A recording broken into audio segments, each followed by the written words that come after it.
Hi guys! Pupunta kami ng bukid. Manguha kami pala ng pako. Kasama ko yung dalawa kong pamangkin at saka isa naming kapitbahay.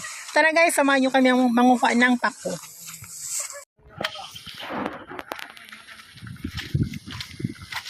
Asya?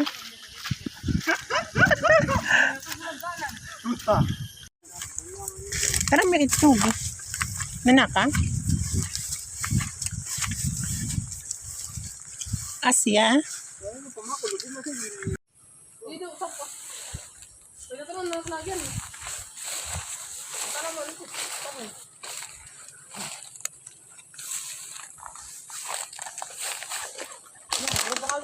Gangko.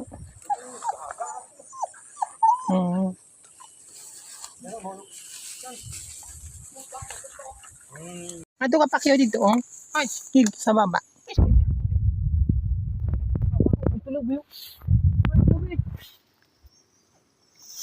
Yan, di daw ako. May dahil.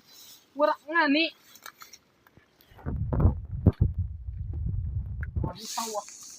Huwag sawa daw ako. Anmet niya daw. Buhangin. Buang na. May nasasaray. Tayo bro. Parang ano pakyo. Go guys, nandito na kami. Naghahanap ng pako. Ano pakyo?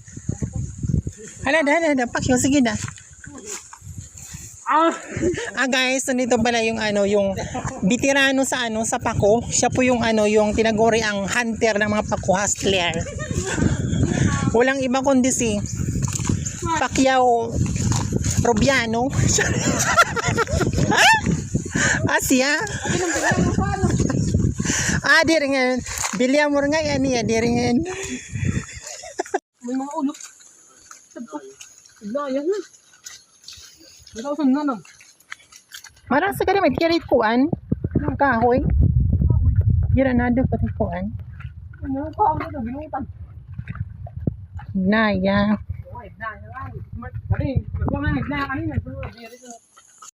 Ang hirap ng daanan.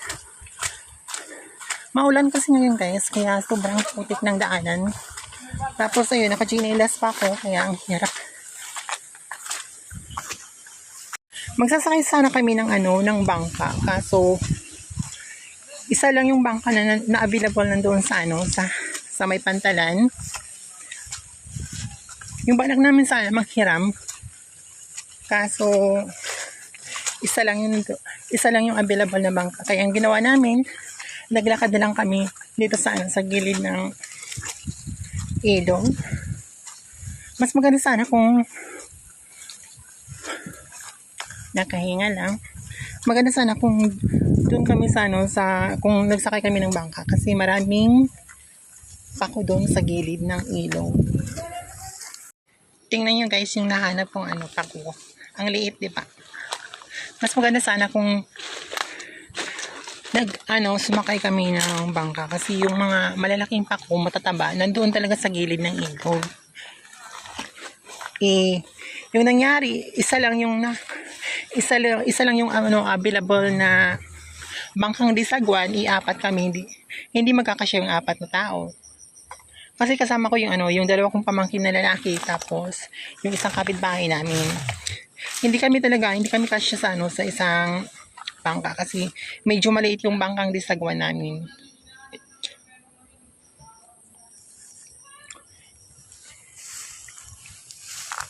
Kasi ayan guys.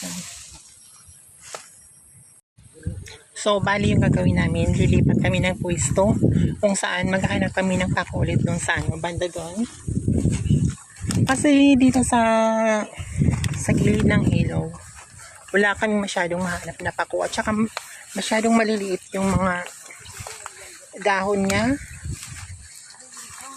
Kaya sabi ng pamangkin ko, pumunta na lang kami doon banda sa mga maliliit na sapa. Baka may mga pako doon. May kasama pala kami guys na taga Mountain Province na nandito, kasama namin si ayan guys, kasama taga Mountain Province siya guys. Pacquiao. Tingnan nyo kung gaano kahirap yung natin. sobrang sobrang lala ng puti.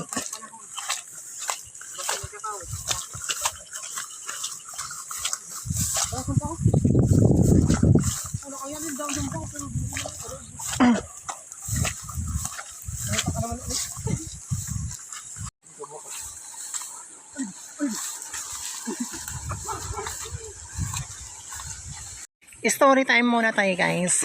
Way back 1990, 2005. Itong lugar dito guys, yan.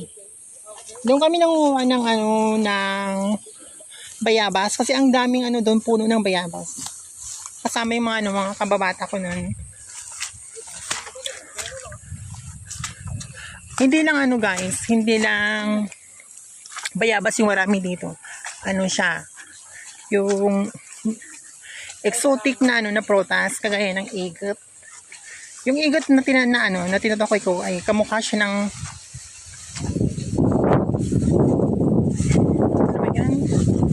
para siyang grapes. Ay, yun namin tikuan. Hidani hid puno hid.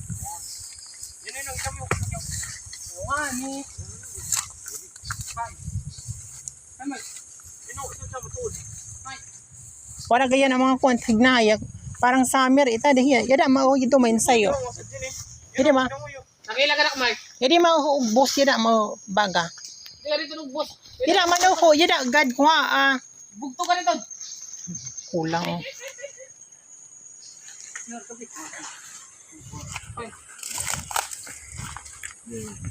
Yada ma. Gawin pa kayo yung pagkilas. Yun guys, anong tawag nito guys? Kasi dito sa amin, itong na to, gulay, natawag dito sa amin ay hignaya, no? Hignaya. Ligaya. Lagyan mo dito. Ayan, buto. Matanga na doon. Kaya alam namin guys, manguha ng hignaya. Kasi may kasama kaming taga Mountain Province. Nandito si si Pacquiao. Isa po siyang igorot.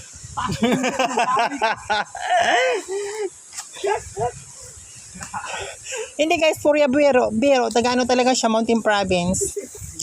Apo. Yung pangalan niya si Bantok. Dito pa compact notes sa'yo.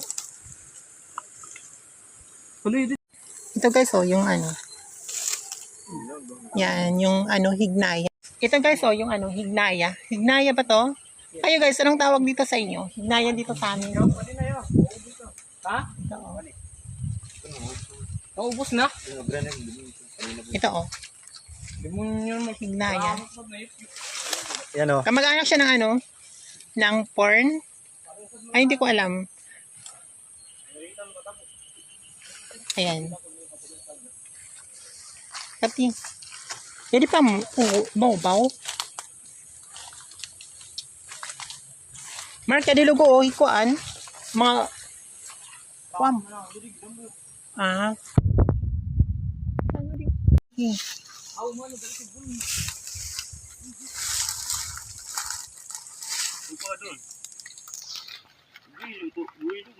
Kaya kuan di da ngaran ma. Wala ko dong bulong dito. At yun at isupad niya yun o. Asya. Di lugo di may di.